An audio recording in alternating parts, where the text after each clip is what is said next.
Hello. Peace, everyone. We're What's back. up? We are back again. Like we said, we would be back. Hope everyone is doing well, hanging in tight. Yeah. As we said, we're going to be talking about what's popping up in the news politically, what we think is relevant to our lives as young adults in this citizens of this country. And we're going to bring that information to you all, and we're going to have a conversation and empower ourselves through political knowledge. So we're going to be talking about the Jamie Dimon, who is the board chair for JPMorgan Chase, and the reason why he's relevant and he's on our hot topic today is because of the $2 billion lost in stock on Wall Street last week, I think. Yep. Because of the gambles that have been going on Wall Street for years and years and years and years and years, and we don't talk about until something catastrophic like this happens. So yeah. So once again, another bank plunders the money. Yeah. $2 billion this time. Last time this sort of thing happened, our economy crashed, and it's still in a recession. In fact, the whole world crashed. Yeah. So, I mean, I really don't know what to say except that at this point, regulation is mandatory. It's necessary. How can we be fighting it still?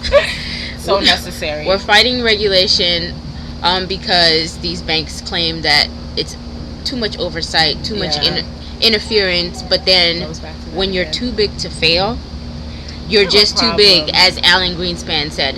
Yeah, you're too big, and that's coming from one of the top economists of our time.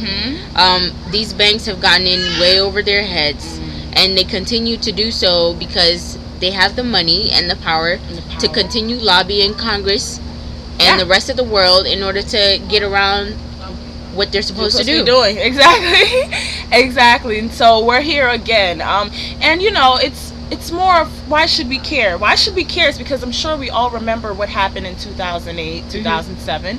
I'm sure we all remember the economic recession that caused a lot of homes to go into foreclosure, and our job markets just disastrous, and all these implications that were a direct result of activities such as this i.e. this big gamble that happened on Wall Street, in which JPMorgan Chase has lost $2 billion in stock. And the relevance of it is that because we're so globally connected, and because everything is so intertwined financially as well, it affects us all in the long run, i.e. the housing crisis of 2008, and some of the financial institutions that went underwater and needed taxpayers to help them bail them out again. And that's why we're having this conversation, because we don't want what happened in 2008 to happen, and if there are preventative measures that we can take to prevent that, we need to have conversations like this to allow those things to be implemented and to go through. So right. At some point in 2011 or 2010, 2010, I think, the Dodd-Frank Wall Street Reform Act was passed, which demanded oversight of these banks and some of their practices, which is very much needed now. Even though that act was passed, there's been a lot of opposition, of course, and coming from the big banks, because they don't want to be held responsible for their actions. However, we are also under a government that is willing to support and help these banks if anything is to go wrong, i.e. what happened in 2008 when these banks and their practices failed and clashed the economy. It was the government that had to bail them out, and i.e. us. That's what that means. Government means me and we you, are the people. our taxes, we are the government, guys. And backing them up and supporting them. Everybody wasn't happy about that, and we cannot continue to let this happen over and over again. It's becoming also very, very risque, this whole system of finance life and what banks and investment corporations can do.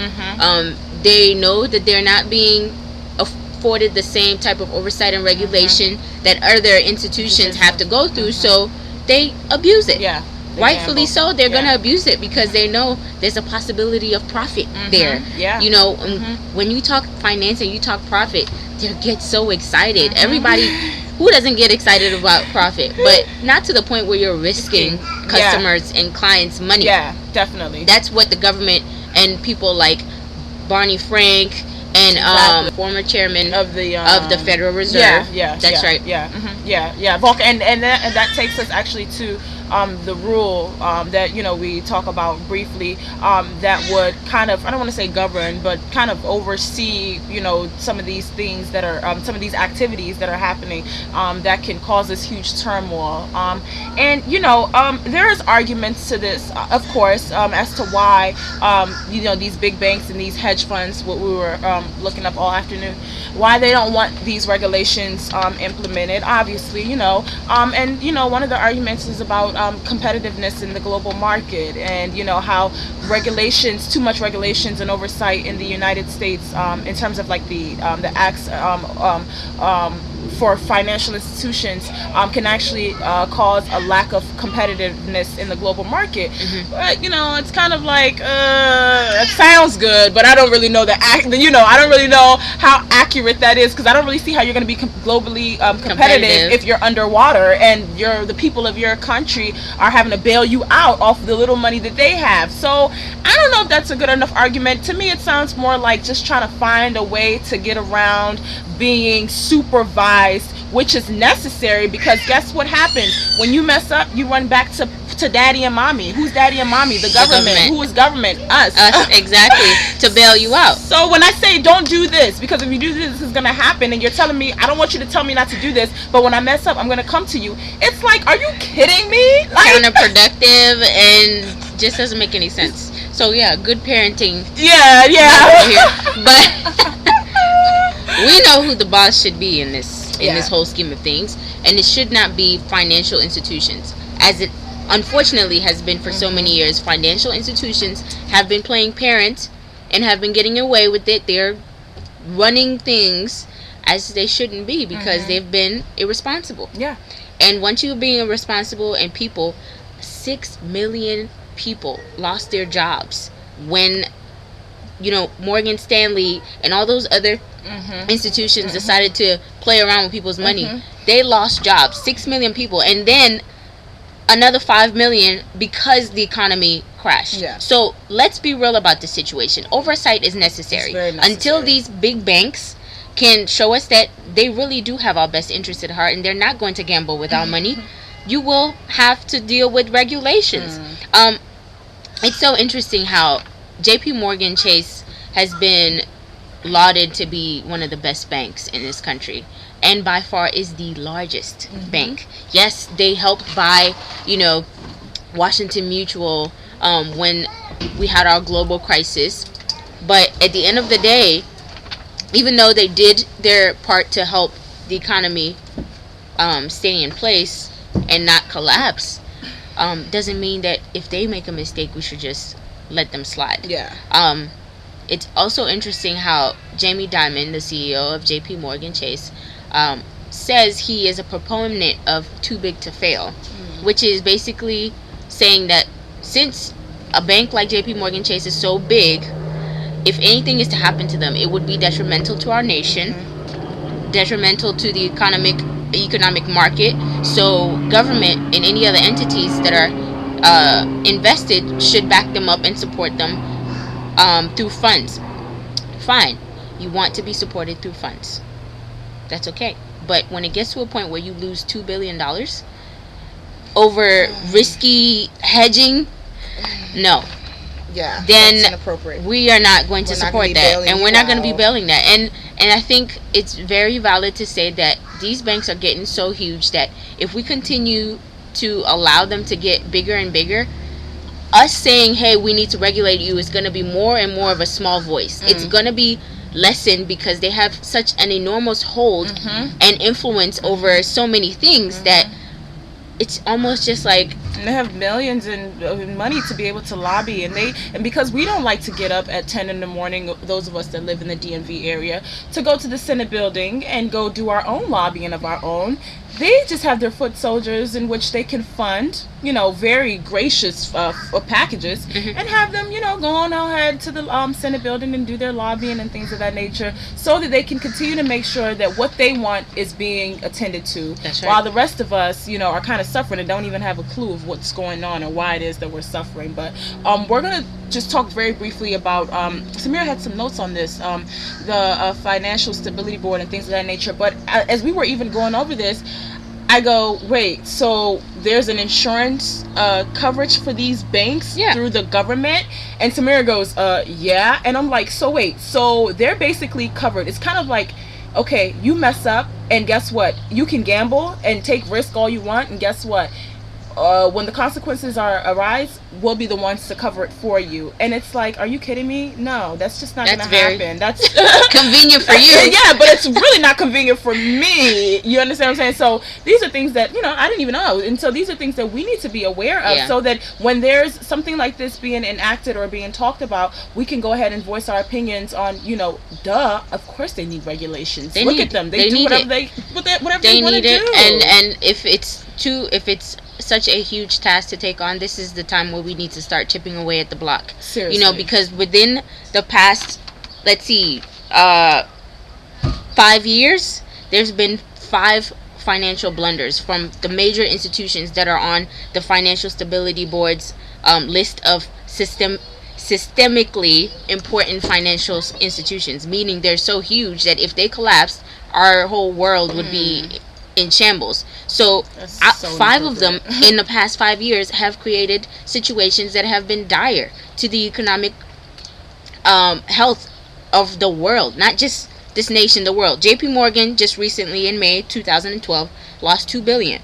In 2011, $2.3 billion was lost by Switzerland's UBS.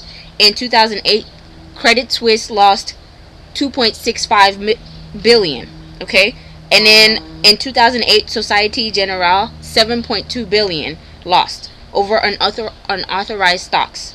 And then, of course, Morgan Stanley in 2007 lost $9.4 billion. So, sis, quick question. So, with all this information and all these numbers that you've given us, why then aren't we regulating? And especially since they're so vital to the economic health of our country, or better yet, for if you want to extend it, for the world, because we're so globally intertwined financially as well. So why then wouldn't we have regulations? It kind of seems to me that this is the area that needs even more preventative measures or regulations or things of that nature, because we can't afford for them to mess up. So why don't they have that? Why are they arguing this down? What do you assume? They're going to argue because they've had a certain structure for years and years, and they've been untouched. They've been secure for such a long time that this is going to disrupt their flow of things, which, fine. Change is inevitable sometimes, and that's what everybody has to realize, especially these financial institutions that carry our livelihoods on their backs. But right now where we're at is that on July 21st, 2012, the Volcker rule, which is kind of linked with the it's part of the Dodd-Frank Act, is to go into effect. So it's supposed to be implemented from July 21st, 2012 ongoing. However, people, financial institutions, big banks, whatever, they are really trying to get it to the end, to not have it actually be implemented. And so they're doing all they can do, sending out their lobbyists and things of that nature.